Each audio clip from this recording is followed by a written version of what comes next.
chicken stew is another great addition to your Easter fare or just a regular night in with your friends. Don't forget to subscribe and hit on the bell icon as we create some kind of magic with a kiss of apples. The trick is to ensure that the chicken is highly flavorful. So into a large bowl goes about 1 kg of chicken thighs bone in.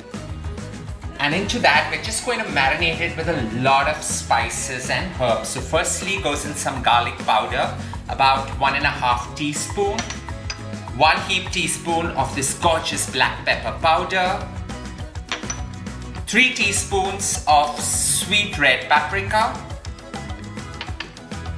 2 teaspoons of smoked red paprika. This is totally optional, but I want that smokiness to render. About 3 teaspoons of dehydrated beautiful parsley and 2 teaspoons of dehydrated thyme. All this is highly flavorful, but you want to season it with some chipotle sea salt. So just go right ahead and season it. All we're going to do now is mix this up and let it sit on the side for 4 to 5 minutes. While that marinates on the side, into my cast iron, nice and hot, goes a slathering of some olive oil. Regular olive oil works fine, about 20 mils. Into that, you just put in some cloves of garlic, nearly 8 cloves of garlic finely chopped up. And you want the bacon to get crunchy, so about 400 grams of bacon cubes. Going right in and saute it.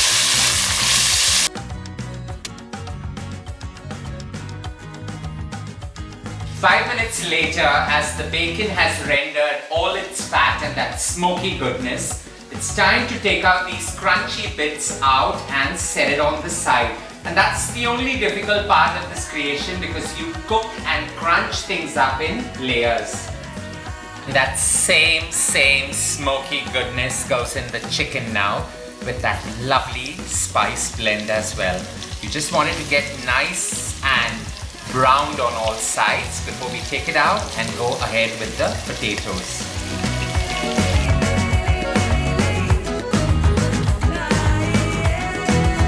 Perfectly seared and brown on all sides. We're just going to lift it off and put it back into that bowl. And in goes the beautiful potatoes.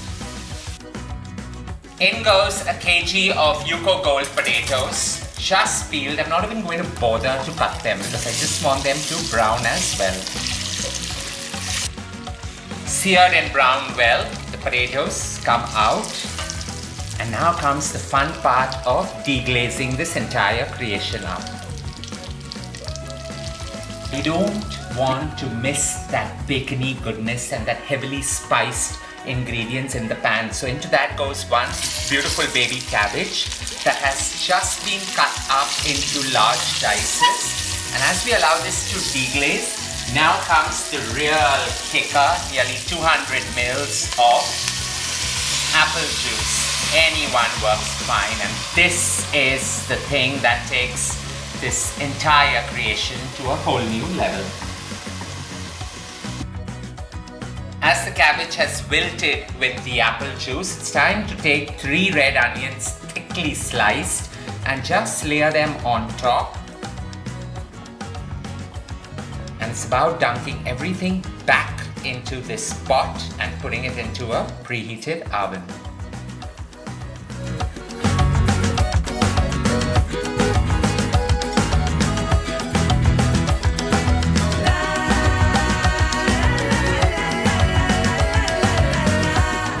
Lastly, the smokiness of that gorgeous bacon with that fat nestles on top.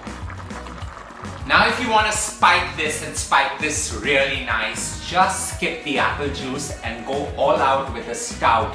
But get it to a nice roaring boil, power up, lid on, and this goes bang into a preheated oven at 180 degrees centigrade for just about 45 minutes. Such a simple creation that will surely make you look like a star this Easter.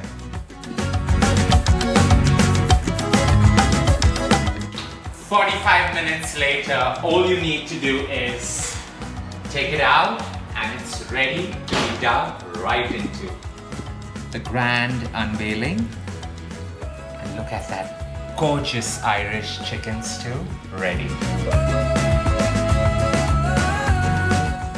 Now, while I bask in the sense that bacon, apple juice and chicken bring with that kiss of spice, this is a starry creation that pairs well either with some steamed noodles or go right ahead and enjoy it with a sourdough toast.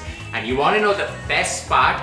Leftovers of this are a delight if you want to create it with a sandwich or just indulge in it on spot. Don't forget to share loads of love by hitting on the like button. Stay safe, stay blessed, and don't forget to leave a note below.